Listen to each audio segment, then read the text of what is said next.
You're listening to a Nite Muse media production. Tonight we return to the lost art of radio storytelling. Close your eyes if you like, and let the theater of the mind begin. Your host, John Robinson.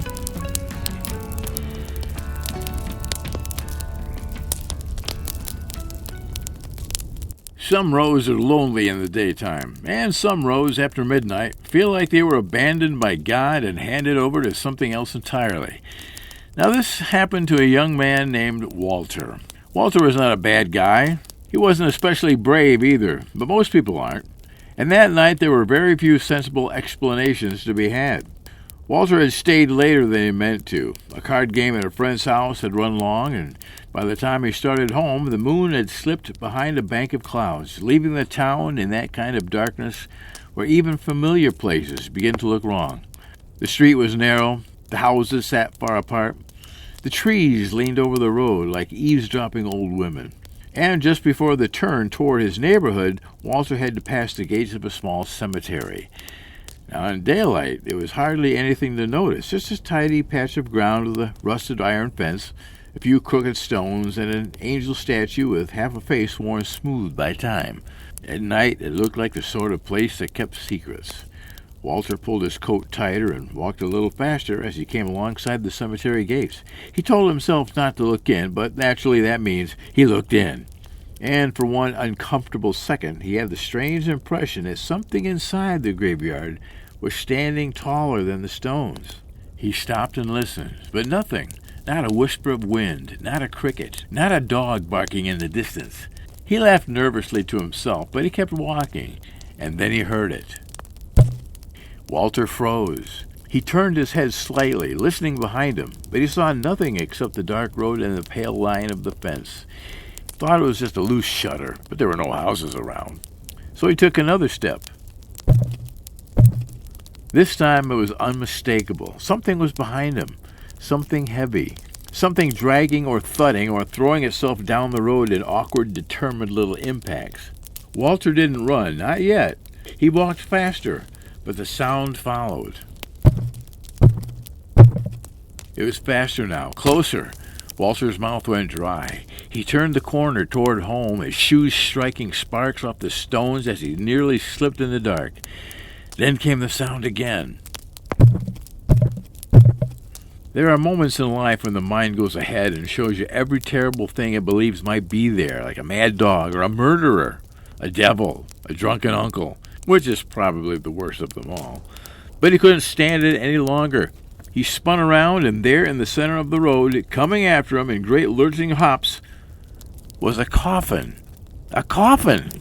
Standing upright, tilting from side to side. The lid rattled with each impact, and it was gaining on him. Walter let out a sound no proud man would ever willingly make, and he bolted. He ran clumsily. He stumbled. He nearly lost a shoe, but he ran. And behind him, the coffin kept coming. He snatched up the first thing he passed, a dented metal trash can beside the road, and hurled it over his shoulder without even looking. There was a terrible crash of metal, a clatter, a rolling lid, and then it was still coming. Walter made a sound that sounded like a sob and a prayer, and he ran harder. By the time he reached his yard, his chest was on fire. He could hear the coffin at the gate now, smashing through with all the patience of a nightmare that knew exactly where he lived. Against the woodpile stood an axe. Walter grabbed it with both hands and flung it like a spear. It spun once in the air, struck the coffin with a hard wooden crack, and bounced off into the weeds.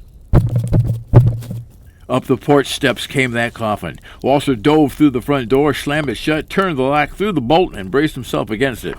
For one hopeful second there was silence, and then the door shuddered, and then split, and then burst inward in a shower of splinters, and through it came the coffin, leaning, lurching, and advancing. Walter screamed and ran upstairs, two at a time. On the wall above the landing hung his grandfather's old shotgun.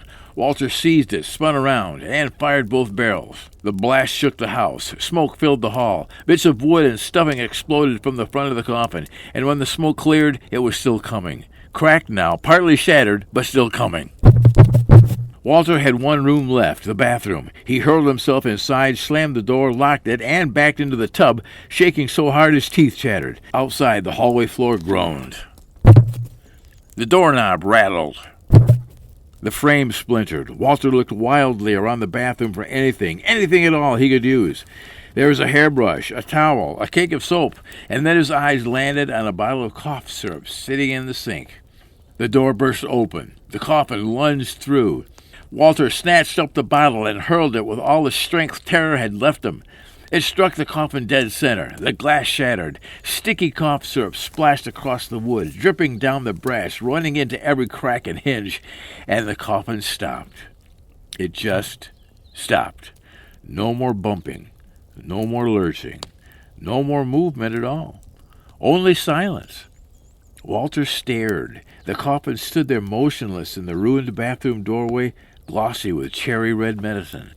After a long moment, Walter slid down into the tub and began to laugh the way frightened people sometimes do when they're between horror and relief. And that, everybody, is the lesson. If something dead is chasing you through the house in the middle of the night, the cough syrup will stop the coffin.